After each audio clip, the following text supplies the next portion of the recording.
नमस्कार दोस्तों, मैं पंकज आपका स्वागत करता हूं अपने चैनल पंकज क्लासेस पे। हम हैं पंकज। हाँ जी बेटा, यहाँ पे बात करें बेटा कि हम बात करें रेसिडेंशियल स्टेटस। ठीक है जी। जब हम बात कर रहे थे लास्ट क्लास में भी रेसिडेंशियल स्टेटस की, तो आज हमने बोला था कि आज जो नेक्स्ट क्लास होगा उसमें रेसिडेंशियल स्टेटस को हम डिटेल में डिस्कशन करेंगे। ठीक है जी।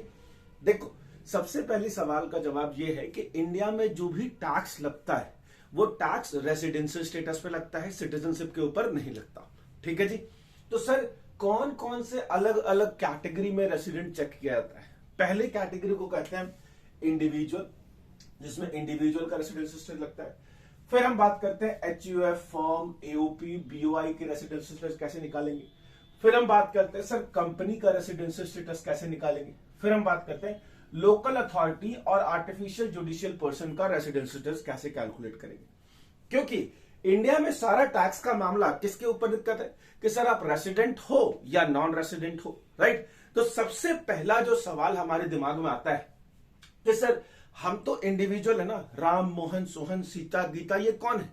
इंडिविजुअल है। आप, करण, है ना, जो भी है बच्चे, वो सब कौन है? सर इंडिविजुअल है। तो इंडिविजुअल का सबसे पहले रेसिडेंशियल स्टेटस बताओ कि सर वो रेसिडेंट होगा तो इंडिया में टैक्स देगा, राइट। नॉन रेसिडेंट होगा तो कैसे टैक्सेबिलिटी होगी, ये सारी चीजें पहले बताओ। और इससे पहले भी ये बताओ हम कैसे डिसाइड करें कि कोई इंडिविजुअल रेसिडेंट है या नॉन रेसिडेंट है, राइट। अब यहां पे देखना बेटा, मैंने सबसे पहले बात कही कि सर इंडिविजुअल की रेसिडेंशियल स्टेटस कैलकुलेट करते हैं, राइट।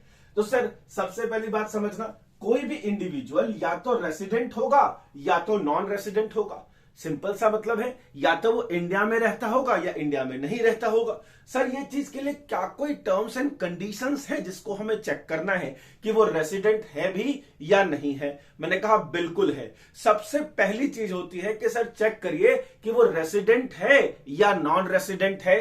अगर कोई बंदा रेसिडेंट है तो हम कैसे डिसाइड कर ले कि वो रेसिडेंट है? सुना, अगर कोई बंदा रेसिडेंट है तो हम कैसे डिसाइड कर ले कि वो रेसिडेंट है? तो सर देखो, बेसिक कंडीशन चेक किए जाते हैं। बेसिक कंडीशन क्या है? पहला बेसिक कंडीशन है, अगर प्रीवियस ईयर लास्ट क्लास में हमने डिस्कस कर लिया था, राइट। प्रीवियस ईयर में 182 डेज से ज्यादा या 182 डेज अगर आप इंडिया में रहते हो, ध्यान से सुनना, 182 डेज से ज्यादा और 182 डेज अगर इंडिया में रहते हो तो आप रेसिडेंट हो। ठीक है जी। पहले कंडीशन को अगर आप सैटिस्फाई कर जाते हो तो कुछ और चेक करने की जरूरत ही नहीं है। पहले कंडीशन को अगर आप सैटिस्फाई कर जाते हो तो नो डाउट आप रेसिडेंट हो। ठीक है जी। दूसरा कंडीशन क्या है? सर दूसरा कंडीशन है कि sir 60 days during previous year. क्या बात करते हो? अभी आप कह रहे हो 182 डेज, फिर कह रहे हो 60 डेज। मैंने कहा ठंड रख ले बच्चे, कोई बात नहीं। देखो, जब मैंने कहा 60 डेज ड्यूरिंग प्रीवियस ईयर तो साथ साथ एक और लाइन ऐड कर दिया। क्या करा कि sir at least 365 days in last 4 year, कम से कम 365 दिन लास्ट 4 साल में वो इंडिया में रहना चाहिए। इमीडिएट बिफोर वाला, है ना, जस्ट पहले वाले 4 साल में वो इंडिया में कम से कम कितने दिन रहने चाहिए? सर 365 दिन रहने चाहिए। अब एक बात बताओ, एक और सवाल यहां पे दिखता है, सर रेसिडेंट होने के लिए क्या दोनों कंडीशन सैटिस्फाई करना पड़ेगा? आंसर इज नहीं। मैंने कहा एनी वन, मैंने क्या कहा? एनी वन कंडीशन, कोई भी एक बेसिक कंडीशन अगर सैटिस्फाई कर जाता है तो वो रेसिडेंट है। और अगर एक भी कंडीशन सैटिस्फाई नहीं करता, एक भी बेसिक कंडीशन अगर वो सैटिस्फाई नहीं करता तो वो क्या बन जाएगा? नॉन रेसिडेंट बन जाएगा। क्या बन जाएगा मेरे प्यारे बच्चे? सर वो नॉन रेसिडेंट बन जाएगा। ठीक है जी। पहली बात ये क्लियर हो गया कि कोई भी इंडिविजुअल रेसिडेंट कब होगा और नॉन रेसिडेंट कब होगा। सर कब इंडिविजुअल अगर बेसिक कंडीशन में से एक भी बेसिक कंडीशन सैटिस्फाई कर जाता है तो वो रेसिडेंट कहलाएगा। और अगर इंडिविजुअल एक भी बेसिक कंडीशन सेटिस्फाई नहीं कर पाता है तो वो नॉन रेसिडेंट कहलाएगा। बेसिक कंडीशन क्या है? 182 डेज ड्यूरिंग प्रीवियस ईयर। पिछले साल आप 182 दिन से ज्यादा अगर इंडिया में रहते हो या 182 दिन इंडिया में रहते हो तो आप इंडिया के रेसिडेंट हो। फिर पिछले साल 60 दिन से ज्यादा, पिछले साल 60 दिन से ज्यादा आप इंडिया में रहते हो, साथ साथ पिछले 4 साल में 365 दिन अगर आप इंडिया में रहते हो तो आप रेसिडेंट हो। ठीक है जी। कुछ बच्चे होंगे जो कह रहे सर एक्सेप्शन कैटेगरी क्या होगा, नहीं होगा। मैंने कहा उसके लिए हम अभी आगे बात करेंगे। ठीक है जी। अभी पहले नॉर्मल कैटेगरी का सब कुछ समझ लेते हैं। ठीक है जी। तो रेसिडेंट और नॉन रेसिडेंट, ये बात क्लियर हो गया? हाँ सर क्लियर हो गया। देखो अगर आप नॉन रेसिडेंट तो कोई दिक्कत ही नहीं। दिक्कत कब है, जब आप रेसिडेंट हो तभी आपको टैक्स देना है, राइट। अब कितना देना है रेसिडेंट को, अगर आप रेसिडेंट हो फिर से आपको एडिशनल कंडीशन भी चेक करना पड़ेगा। क्या चेक करना पड़ेगा सर, एडिशनल कंडीशन, ठीक है जी। क्या चेक करना पड़ेगा, एडिशनल कंडीशन भी चेक करना पड़ेगा। अब ये एडिशनल कंडीशन क्या होता है, देखो जी, एडिशनल कंडीशन बेसिक कंडीशन के अलावा कुछ और कंडीशन सैटिस्फाई करना पड़ेगा। अगर आप एडिशनल कंडीशन सैटिस्फाई कर जाते हो, है ना, आप एडिशनल कंडीशन सैटिस्फाई कर जाते हो तो आप रेसिडेंट बट ऑर्डिनरी रेसिडेंट हो जाते हो, राइट। क्या हो जाते हो, रेसिडेंट बट ऑर्डिनरी रेसिडेंट हो जाते हो। और अगर आप सेटिस्फाई नहीं कर पाते हो, नॉट सेटिस्फाइड, है ना, अगर आप सेटिस्फाई नहीं कर पाते हो तो आप RNOR कहलाते हो, resident but not ordinary resident कहलाते हो। तो ऑर्डिनरी रेसिडेंट कहने के लिए क्या होगा सर, बेसिक के साथ साथ एडिशनल भी सेटिस्फाई करेगा। कब कोई ऑर्डिनरी रेसिडेंट बनेगा, जब वो बेसिक कंडीशन और एडिशनल कंडीशन दोनों सेटिस्फाई करेगा।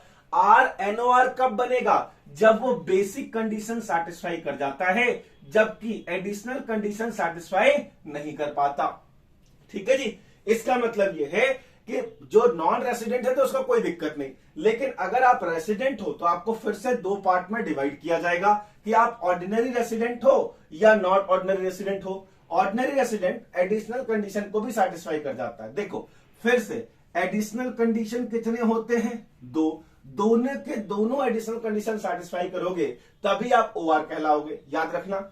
अगर हम एक एडिशनल कंडीशन सेटिस्फाई करेंगे तब भी RNOR, अगर हम 0 एडिशनल कंडीशन सेटिस्फाई करेंगे तब भी RNOR, ठीक है जी।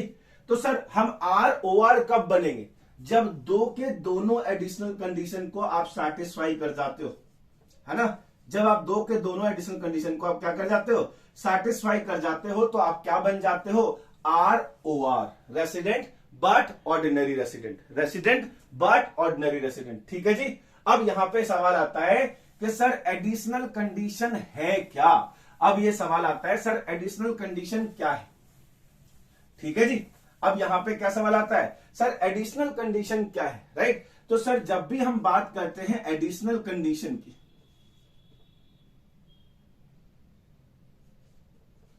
ठीक है जी, एडिशनल कंडीशन की हम जब भी बात करते हैं तो पहला एडिशनल कंडीशन है एटलीस्ट